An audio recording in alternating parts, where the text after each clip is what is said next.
But really, this one's exciting for me because this is about sports cards. And before I introduce you, I feel like we go together like this is the macro and the micro when it comes to sports cards. The big picture and then all the nitty gritty details. We go together like black and white outfits. See what I did there? Yeah, I see what you did there. No, I agree with that, and I also enjoy our relationship when it comes to the cards too, because you have this like wealth of knowledge when it comes to investing and the knowledge of what markets do and market trends and things like that. And my background is a sports guy, so I know the sports, I know the sports cards, but all the ins and outs of the investment side, the business side, and all of that. So it couples together really well. So far, so good. And just for reference, we formed a partnership in sports cards. So you're the broker, key broker for JDR Sports Cards, and the company. And we invested together. We had our first wave. We did really well, something like 100,000 in. Still have some of those cards left. I think we're almost at the point where we've doubled up, and that was us playing it really safe and conservative, trying out different routes and different lanes. And it's been a hell of a ride. And you got a hell of a brain on you because I can ask you any question about any player and any card, and it's like the track record and performance of legacy players. You know how people are to perform when they're active in the league. You know the different brands of cards where you can take a great player, and in this brand and type, the card will go through the roof. And maybe a little bit lower level, not so much. How do you think you store all that information, dude? Like, how do you handle all the micro details? That's like the way you manage cars to me is like how people manage a stock portfolio where they have 150 names. I can't do that. I go for like big picture, just a few handful of big themes. I play a few big themes a year, and you can do both. How do you store all this knowledge, all these sports stats, facts, information about cards? Well, I think the way that, it's easy for me to store the knowledge and know it is because it's something that I love and enjoy, So I'm always watching sports and checking the stats and doing all of that stuff, regardless if I were buying cards with the information or not. It's just what I love to do. So it's really easy for me to retain the information. And then when it comes to the card side of it, that's really all trial and error. It's, your experiences when you get out there in the real world. You're buying cards, you're going out there and you're going from table to table and you're trying to sell them, and you just listen to what people say about every single card and you start to experience, all right, this is the type of card that everyone likes. This is the type of card that only certain people may like. You start to figure out what stuff is niche and what stuff is appealing to everyone and what categories those cards fit in. It's all prior experience pretty much. That reminds me of rare coins versus bullion. Rare coins are for specific collectors looking for a specific type of coin. They're not so liquid because you have to find the exact right guy for it. That's niche. Mhm. Versus bullion is just silver and gold for the silver and gold content, and that appeals to everybody, everywhere, which would be the equivalent of like, in my opinion, my thought, downtowns, kabooms, right? What would be like the silver and gold version? What's the bullion version in sports cards? Right now, it's case hits. The down, like you said, the downtowns, the kabooms, the color blast, the prismanias, and then also the goats. Kobe Bryant, Michael Jordan, Tom Brady, Stephen Curry, LeBron James. That's the stuff that widely appeals to everyone. It's All right, liquid as can be. let me ask you this. What if you take the players and put them on a less appealing or liquid card? And then conversely, if you take a hot card and put a less appealing player, still as liquid? So, to answer the question, I don't think that affects the liquidity. I think that affects the value.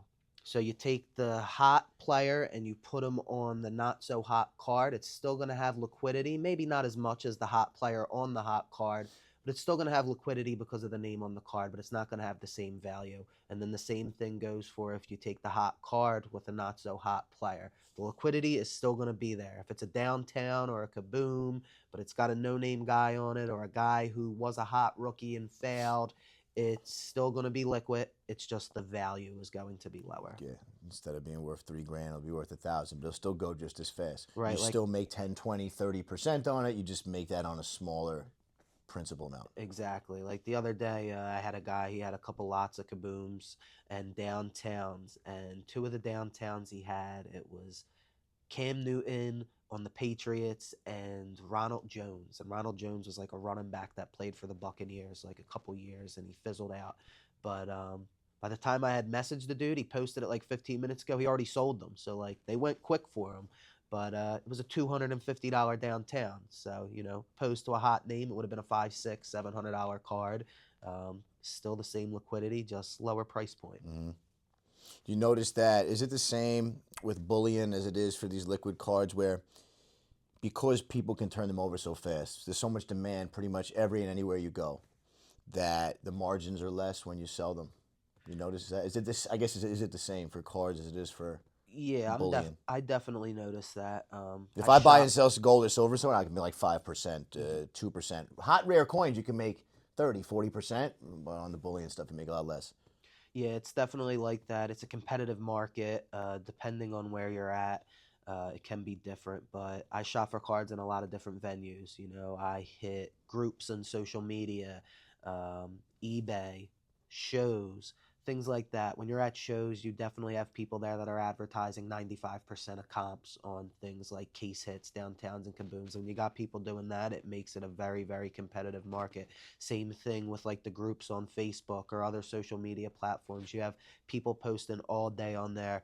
95% for case hits, 95% for case hits. And it makes it very difficult to buy them. It's weird though, because like, I don't know, you see people posting that stuff all day, and when you reach out to people trying to buy them, you have the sellers being sticklers, like, oh, I could get 95%, I want 97, or I can get 95%, I want 98. But then it's like when you turn around and you go and try and sell your stuff to these people, they always find a way to try and like, I can't give you 90, I'll give you 85 because I'm coming up with some problem that the card or has. it'll be like, I'll pay you 95%, but that last comp was 500. All the comps before that were 450. So I can't pay you based off of 500 last comp. I'd go off the 450. So really, that's them paying 85% on last comp. Do you Or look at? it's things like that. Are you looking at stuff and thinking in terms of what complaints can somebody come up with about this card? If I'm going to buy this from this guy and I know I'm going to take it over here and look to sell it, what are the complaints this guy's going to come? It's like selling your house. What are people going to say to chop me down on the price I'm going to sell the house for? It's exactly what I have to do. And it's a little weird because I hate it when people do it to me. It's like you're just trying to pick every and any reason to negate the value of this card. But that's the game we live in. It's the world that I live in and that I'm playing in. So if people are doing it to me when I try and sell stuff, I have to do it to people when I try and buy stuff.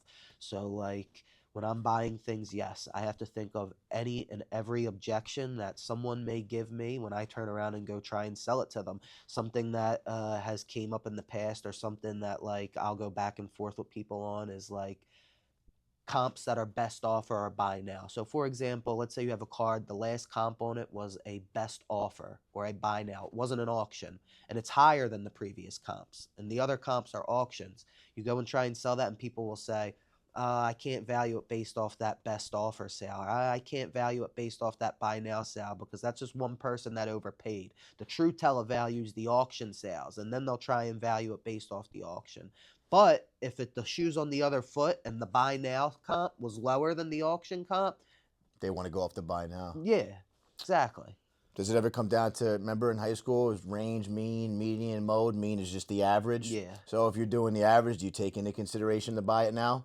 Or do you just eliminate it if you're buying a card? If I'm doing by average, yeah, I'll take it into consideration. Yeah. I take every comp into consideration, like how much I weigh it into the factor of what I'm gonna pay can depend, but I definitely take every single comp into consideration when buying a card. That's the way to do it. What's the best way to get a good deal on a pack of cards? Like in the rare coin business, where I can get the best price is you buy in bulk. A lot of people's need and problem that I'll solve for them is they'll need cash, and so I'll say to them, I'll buy everything. So that way you don't have to worry about listing it yourself and go through the headache.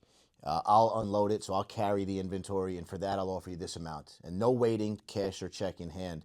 And that'll allow me to maybe save 10% on my purchase. Instead of giving you 60,000, I can turn around and give you just a few $1,000s less because it solves your problem. Is it similar for cards? Can you buy a bulk lot and get a cheaper price? How do you get yourself, instead of paying 90%, to pay 85? You know. So you can. I mean, it really all depends on what cards are in the lot. You know, the more liquid, the higher the percentage you'll have to pay. You know, like if someone comes to you with 100 downtowns or 100 kabooms, which is at this point in the market, the downtowns and kabooms and the case hits is what's the absolute hottest, at least in my experience. That's the stuff that everyone wants. It's the stuff that everyone likes. It's the stuff people are paying the highest premium for, and it's the easiest to sell. So like if someone were to come to you with 50 downtowns, it don't matter if they Who's got got five or 50. who's got the leverage? Like me with the cash to buy it, so I'll offer you less, or him having 50 downtowns that I can scoop in one shot. Who really Exactly. does have the leverage in that? Exactly. And I mean that's the question, you know. You got to argue that you have the leverage because you're taking the Right. risk. You know, you're the one putting up the cold hard cash, and you got to carry any risk that comes forward with it. Mm. So I think I have the leverage in that sense.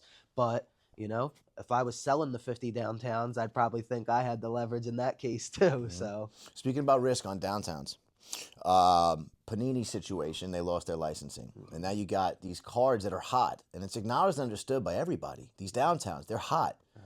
Um, do you think that they become the ones that are licensed legacy cards, or do you think they get overshadowed and drowned out by Topps' financial capability, by Michael Rubin, Fanatics, all these big things attached to this new name and wave in cards? Does it overshadow and make irrelevant the old Panini stuff, or does that Panini stuff become a legacy? So I think it's going to become it's going to become legacy. You know, you can compare it to like art. You know, like I don't know who's a hot new artist right now. That guy Banksy. He's a hot new artist. He's probably one of the hottest in the game right now. Just because Banksy's hot right now doesn't mean that Van Gogh isn't hot anymore. You know, so new stuff coming out and being hot doesn't overshadow the old stuff. Okay, so to that point, just to push back, is a Van Gogh is old, long track record, long history. Do you think that these downtowns and kabooms have a long enough history, or can they be looked at similar to what like Yeezy sneakers are? Like when Yeezy sneakers were the wave, like when it came to the sneaker game, like that's what was it. But now people aren't buying Yeezy so much. How do we know that these downtowns, kabooms, and such are like your Van Gogh versus a Yeezy? Well, I think they have a longer track record than a Yeezy. We've already seen where the scarcest of the downtowns and the kabooms have gone up big in value. So, like the early years, back when they didn't print them as much, those are the ones that go for the highest premium. So, like if you look at like 2016 or 2017 NBA kabooms, they sell for much higher numbers than the more recent ones. That's like first year kaboom. Yeah, I've seen some of them. It's the year they printed the least of I think them. I just saw KD go the other day for something massive. I think it was Kevin Durant. I saw Golden Auction sell a whole PSA 10 set. Remember that? And I it was saw like, that. I was and there's sick. 1/9, the Blake Griffin, but it was a whole set of PSA 10 2014 kabooms or whatever it So the was. oldest ones already have that clout. The industry is acknowledging it, and the prices are stepping up because of The it. Yeah, the Okay. older ones that had the most scarce printing. So like in football, it's 2019. 2019, they did a slightly different design on the downtowns. It's the only year they did that design, and it's the year that they printed the least of them. Like if you check the pop counts for downtowns from every year and you go to the 2019s, they're the lowest. So those ones they go for much higher numbers than the following year. So like for example, one of my favorite cards, the 2019 Brian Dawkins downtown, the PSA 10 of that card goes for like $3,000 to $4,000, and you only see maybe two or maybe three pop up on eBay a year. Like they're that scarce. And if you compare that to like a 2023 Brian Dawkins downtown in a PSA 10, it's like a $700 card, maybe a little less. Because of the print. There's Co- fewer of them in 2019. Yes. American Silver Eagles and coins are the same way.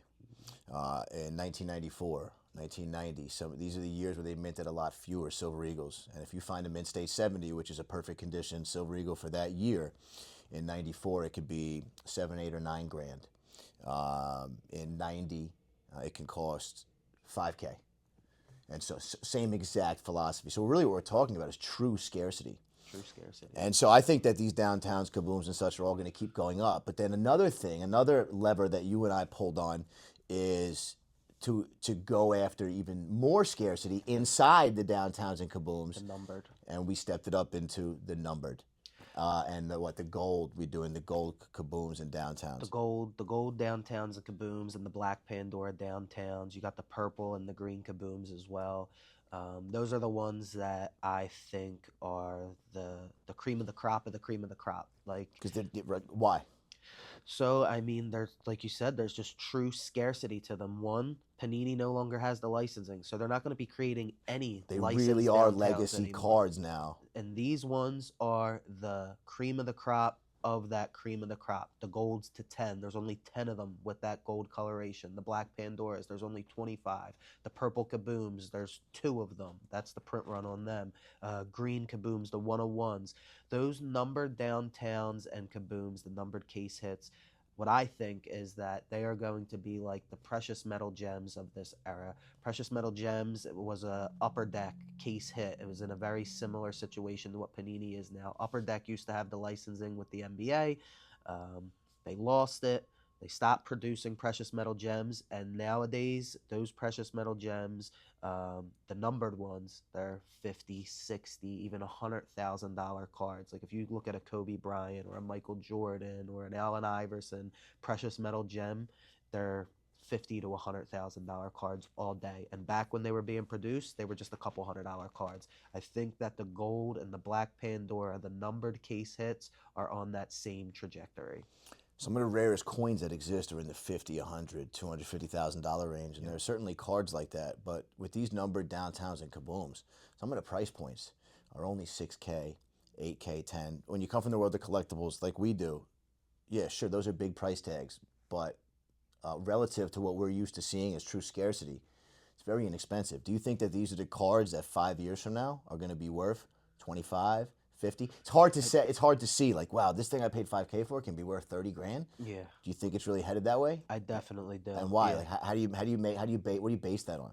Well, just the history. Like I said, I see it as a very comparable situation to the precious metal gems. I've watched what they did from the time they were being produced to the time they stopped making them and what they're doing now.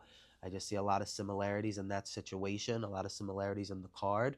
Um, they're so hot that like they're not going to go away. They're cemented at this point. So the fact that they're going to become more scarce and more difficult to get as time goes on, now that they're no longer producing them with licensing, they kind of got cemented into like their own category. So there's still going to be downtowns and kabooms being created. They're still creating. They just released a MLB Optic.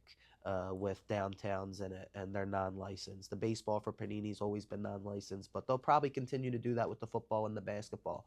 But those ones from 2025 and prior, with the licensing, they're going to be in their own category, and those are the ones that are going to be the most coveted. They're going to be hard to get.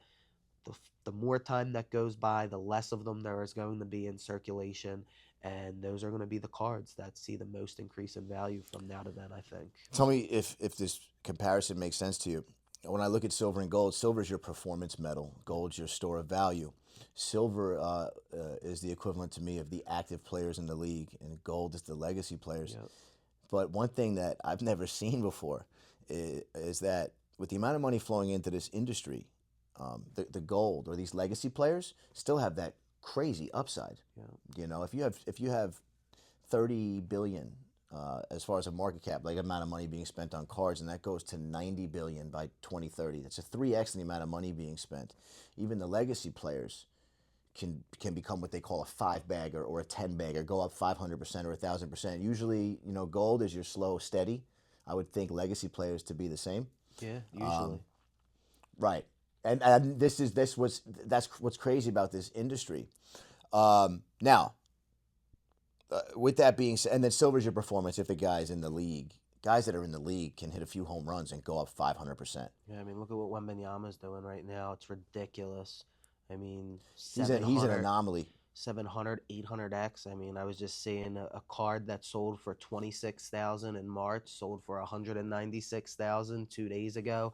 I mean, the numbers his stuff is doing is insane right now. So yeah, when you have these active players and some guys are really special, they go on these big runs, they make championships, they do things like that, and you will just see the price run up. It's crazy. If we met and started the year and some change ago, and so we had to get acclimated with each other and the industry and make sure our thoughts and ideas were in line as a business strategy.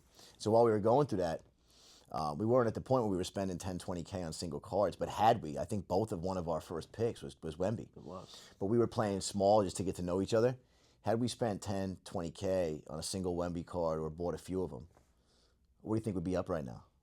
We'd be up astronomically. I mean, we got that silver Wembenyama PSA 10 Prism, and we paid around 800 for those. We grabbed a couple of them, paid around 800, and we cashed out around 2K.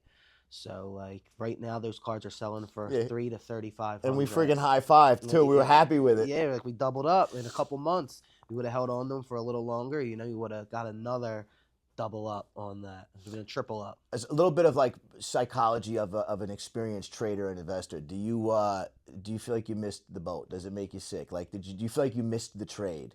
You always feel like that. I mean, yeah, you feel like you missed a trade, but I mean, you just know that you use it to be wiser on the next one. You know, there's always going to be another chance. There's always going to be another opportunity. There's always going to be another hot trade. So yeah, like you kick yourself in the ass when you miss out on it. Like, I wish I would have bought it. I should have. Would you jump on Wemby right now? Right now? No. Why? I'm not jumping on Wemby right now because he's at his peak. Yeah, he's at the hype highs. trade right He's now. the hype trade. He's in the finals. What if he doesn't make the finals? What happens? Like, yeah, you're buying at the absolute peak. Yeah, like you wait 2 months from now, 3 months from now, when it's in the dead of the off season, he's going to go down. Even if he wins the championship, he'll probably come down a little bit during the middle of the off season because right now he's the forefront of everyone's mind. He's the hottest ticket in town in the entire world right now. I want the Knicks to win so bad. Me too. For two. Well, what's your reason? My reason is so that Wemby has another valley, so that he loses.